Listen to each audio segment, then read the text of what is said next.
वाहेगुरु जी का खालसा वाहेगुरु जी की फतेह। इस वीडियो के अंदर आपके साथ पंजाब और सिखों के साथ जुड़ी एक इंपॉर्टेंट घटना आपके साथ मैं साझी करने वाला हूं।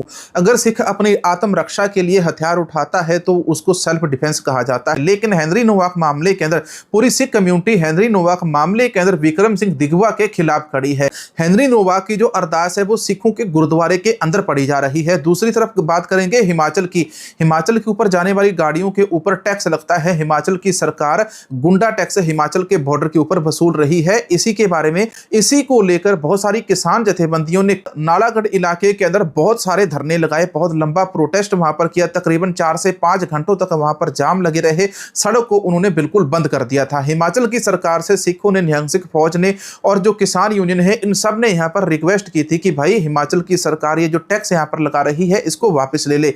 इसके अलावा हिमाचल के अंदर और रोजाना नई नई घटनाएं सामने आती है। हिमाचल के अंदर जो गाड़ियों की पार्किंग है, 1 घंटे की पार्किंग 800 रुपए में हो रही है। 800 रुपए 1 घंटे की गाड़ी पार्क करने के लिए हिमाचल के अंदर गाड़ी वालों से मांगे जाते हैं। और इसके अंदर पंजाबी हो, हिंदू हो, मुसलमान हो, इन सब को हिमाचल के अंदर टारगेट बनाया जा रहा है। हिमाचलियों को कोई मतलब नहीं है ये हिंदू है, सिख है, पंजाबी है, गुजराती है, बिहारी है, नहीं। उनको तो मतलब है पैसे से, उनको मतलब है लालच से। यही काम उत्तराखंड के अंदर पहाड़ी कर रहे हैं और यही पहाड़ी हिमाचल के अंदर भी इसी प्रकार से काम कर रहे हैं। और हिमाचलियों को कहना चाहेंगे कि भाई शर्म करो, जिस प्रकार से तुम लोग शर्मनाक घटनाओं को अंजाम दे रहे हो। जितना भी टूरिस्ट है वो बिल्कुल जाना बंद कर जाएगा। आज मैं अपने वीडियो के माध्यम से लोगों से अपील करूंगा कि भाई ना तो तुम उत्तराखंड घूमने जाओ, ना ही तुम हिमाचल के अंदर जाओ। जाना है तो जाओ जम्मू कश्मीर के अंदर, राजस्थान में चले जाओ, गुजरात चले जाओ, मुंबई चले जाओ। हर स्टेट के अंदर अच्छे अच्छे दिल खोलकर आपका स्वागत करने वाले लोग वहां पर रहते हैं, वहां पर जाओ। और भी कई स्टेट है जहां पर आपको अच्छा मौसम देखने के लिए मिल जाता है। असम की तरफ चले जाओ, तमिलनाडु चले जाओ।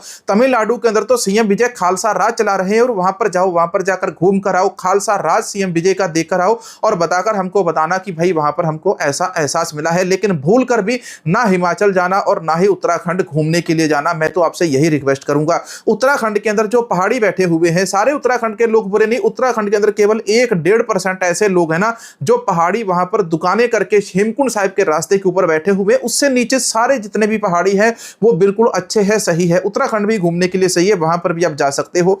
लेकिन यदि आप हेमकुंड साहिब की यात्रा करने के लिए जा रहे हो तो वहां पर जो दुकानदार बैठे हैं, उन दुकानदारों ने पानी की टूटियां बंद करके वहां पर बोतलें रखी हुई कि हमसे 200 रुपए 250 रुपए की पानी की बोतल खरीदो, तब तुम यहां पर पानी पी सकोगे। वरना जो वहां पर कुदरती तौर के ऊपर पानी आता है उस सब के ऊपर उन पहाड़ियों ने रोक लगा रखी है। हिमाचल के अंदर सरदार लड़का गया, उसकी पीड़ पीड़ कर इन्होंने दस्तार उतार दी और दस्तार उतारने के बाद फिर लड़के ने सेल्फ डिफेंस के अंदर फायर किया था। वो वीडियो आपने देखा। लेकिन इसके बाद एक और घटना वही मनाली के अंदर ही हो जाती है। मनाली के अंदर आप इधर स्क्रीन के ऊपर एक वीडियो देखिए, अगर मुझे मिला तो यहां पर मैं आपको लगाऊंगा, वरना स्क्रीनशॉट तो आपको इधर स्क्रीन के ऊपर दिख रहा हो। लड़के ने गाड़ी खड़ी की थी पार्किंग के अंदर, तो पार्किंग के अंदर इससे 800 रुपए प्रति घंटा वसूला जा रहा था। 24 घंटों के अंदर आप देख लो भी भाई कहां पर हजारों के अंदर आंकड़ा जा रहा है। तकरीबन 20,000 रुपए 24 घंटों के अंदर ये अपनी गाड़ी पार्क करने का देंगे तो भाई 2-3 लाख रुपए के अंदर तो पुरानी गाड़ी आ जाएगी। अगर ये 3-4 दिन वहां पर रुके तो इनकी तो जो सारी की सारी गाड़ी है, गाड़ी ही बेचकर हिमाचलियों को पैसा देना पड़ेगा। तो शर्म आनी चाहिए ऐसे हिमाचलियों को जो इतना ज्यादा खर्चा सिखों से, पंजाबियों से, जो टूरिस्ट वहां पर घूमने जाते हैं, इनसे वसूल रहे हैं। अब मैं दूसरी घटना बताता हूं। इसके बाद क्या होता है कि ये जो सरदार जी हैं, जिस व्यक्ति ने इनका विरोध किया हिमाचल के अंदर, तो इन हिमाचलियों ने उसी सरदार की पगड़ी उतार दी और झुंड के अंदर आते हैं। ये जो हिमाचल के अंदर गिदड़ों की भीड़ है, ये गिदड़ों की भीड़ अकेले से अकेला नहीं टकराव करता। गिदड़ों की भीड़, जो गिदड़ होते हैं ना, वो हमेशा झुंड के अंदर शेर का शिकार करने के लिए आते हैं। लेकिन शेर फिर भी नहीं घबराता। गिदड़ चाहे जितना भी नोच ले, लेकिन शेर फिर भी वापस उठ के पलटवार करता है। और वही पलटवार फिर उस भाई ने वहां पर किया था और उसने इनको ऐसी धनेसड़ी दी है, ये हमेशा याद रखेंगे। कल गुड़गांव के अंदर भी एक नया एक्सीडेंट होता है। इस एक्सीडेंट के अंदर क्या होता है कि एक गाड़ी वाला बस के अंदर जाकर गाड़ी ठोक देता है। यहां पर कसूर, जो टक्कर है वो गाड़ी वाले और बस वाले की होती है। जो गुंडई वर्ग है ना, ये गुंडई वर्ग सीधा वहां से जाता है, डंडे लेता है, भीड़ के अंदर आता है और सरदार जी के ट्रक के ऊपर हमला कर देता है। भीड़ पास में खड़ी होती है, वो सारी भीड़ डंडे लेकर, ईंट लेके सरदार जी के ऊपर हमला करने लग जाती है। जबकि जो गलती थी वो तो बस वाले और गाड़ी वाले की थी। इन दोनों के ऊपर तो किसी ने गुस्सा नहीं उतारा, गुस्सा उतार दिया उन सब ने सरदार जी के ऊपर, ट्रक वाले भाई साहब के ऊपर। अब ट्रक वाले भाई साहब जो है, इधर आप देखो किस प्रकार से शस्त्र घुमा रहे हैं। इनको पता है कि कृपाण, ये कृपाण भी है और तलवार भी बन सकती है। कृपाण और तलवार के बीच में जो फर्क होता है वो गुरु के सिंहों को अच्छे से पता होता है। तलवार दुश्मन के हाथ में होती है जो जुल्म करता करती है। पापियों के हाथ में जो शस्त्र होता है उसको तलवार कहा जाता है और जो जुल्म रोकने के लिए शस्त्र उठाया जाता है उसको कृपान कहा जाता है। सीधी भाषा में मैं आपको यह बताता हूं। तो सरदार जी ने, गुरसिख भाई ने ऐसा वहां पर इन्होंने शस्त्र दिखाया उनको कि फिर बाद में जो लड़का है ना जिसने सबसे पहले सरदार जी के ऊपर हमला किया था, अपनी पूंछ पीछे फंसा के कच्छे के अंदर भाग निकले। वैसे इन गुंडई लोगों को मैं ये भी बताना चाहूंगा कि भाई साहब, आज तक इस धरती के ऊपर जितने भी पीर पैगंबर गुरु देवता सब आए हैं, मुनि आए हैं, संत आए हैं, सबके सिर के ऊपर दाढ़ी और केस होते थे। ना तो कोई मूछ कटवाता था, ना कोई दाढ़ी कटवाता था, ना कोई सर के बाल कटवाता था। लेकिन आज इन लोगों ने श्री राम का भी मजाक उड़ाया, इन लोगों ने श्री कृष्ण का भी मजाक उड़ाया, इन लोगों ने शिव जी का भी मजाक उड़ाया। इन्होंने शिव जी को भी क्लीन शेव कर दिया, इन्होंने इंद्रदेव को क्लीन शेव कर दिया, इन्होंने श्री कृष्ण को भी प्रोग्राम के अंदर, फिल्मों के अंदर, नाटक के अंदर क्लीन शेव कर दिया और इन्होंने श्री राम को भी क्लीन शेव कर दिया रामायण के अंदर। देखो, जो श्री राम जिनको ये भगवान मानते हैं, उस भगवान ने कभी भी अपने सर से, अपने तन से एक भी बाल नहीं काटा था, ना कटवाया था। लेकिन फिर भी आज का जो हिंदू है उनको भगवान मानने वाला अपने भगवान की एक भी बात नहीं मानता। और वही जो बंदे हैं हिमाचल के अंदर भी हमको दिखते हैं, उत्तराखंड के अंदर भी दिखते हैं और गुड़गांव के अंदर भी यही लोग हमको दिखे। अब आपको हेनरी नोवाक मामले की खबर बताते हैं। हेनरी नोवाक मामले के अंदर इंग्लैंड का गुरुद्वारा साहिब है और गुरुद्वारा साहिब के अंदर जाकर हेनरी नोवाक के लिए अरदास पढ़ी जा रही है। इंग्लैंड के अंदर क्या हो रहा है कि इंग्लैंड के अंदर जो व्हाइट भाईचारा है, क्रिश्चियन भाईचारा है, उसके अंदर कुछ ऐसे लोग हैं जैसे हमारे यहाँ पर हिमाचल और उत्तराखंड के अंदर गुंडे लोग हैं ना, गुंडे वर्ग के लोग हैं जो आटे की गाय बनाकर कसम खा के दशमेश पिता गुरु गोविंद सिंह जी के सामने ही खड़े खड़े ही मुकर जाते हैं। तो यही जो गुंडे लोग हैं इंग्लैंड के अंदर, ब्रिटेन के अंदर भी हमको देखने को मिलते हैं और वही लोग वहां पर सड़क के ऊपर प्रोटेस्ट कर रहे हैं। इंग्लैंड के अंदर इन्होंने वहां की जो पुलिस है, पुलिस के साथ ही जाकर भिड़ जाते हैं, कहते हैं कि नहीं, हम तो सिखों को नहीं छोड़ेंगे, सिखों को इंग्लैंड से निकालो। तो अब इसके बाद जो सिख भाईचारा है इंग्लैंड, ब्रिटेन के अंदर, उन्होंने कहा कि अब हमको यहां पर रहने के अंदर खतरा महसूस हो रहा है, महसूस होना शुरू हो चुका है, क्योंकि अब किसी इलाके के अंदर जाते तो वहां पर कोई ना कोई सिखों के ऊपर किसी ना किसी प्रकार से हमला और टिप्पणी करने की कोशिश करता रहे। और ये बातें सरदार तनवंजीत सिंह ढीसी साहब ने ब्रिटेन की पार्लियामेंट के अंदर उठाई, सरदार इंद्रजीत सिंह लॉर्ड ने हाउस ऑफ लॉर्ड के अंदर ये बातें उठाई। स्क्रीन के ऊपर मैं आपको वीडियो दिखाता और सुनाता हूं, आप ये वीडियो देखिए और सुनिए पहले।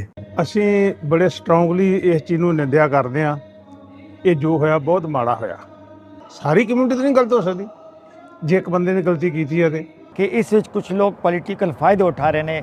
ਹਾਂ, ਇਹ ਚੀਜ਼ ਨਹੀਂ ਹੋਣੀ ਚਾਹੀਦੀ ਸੀ ਅਤੇ ਜੇ ਕੋਈ ਸਾਡੇ ਖਿਲਾਫ ਰੇਸਿਜ਼ਮ ਲਈ ਸਾਹਮਣੇ ਆਏਗਾ ਤਾਂ ਸਿੱਖ ਸਾਰੇ ਇਕਜੁੱਟ ਹੋ ਕੇ ਸਰਕਾਰ ਦੀ ਮਦਦ ਮੰਗਣਗੇ। We must listen to the parents of Henry Novak, whose father said very clearly, let not this crime divide our communities.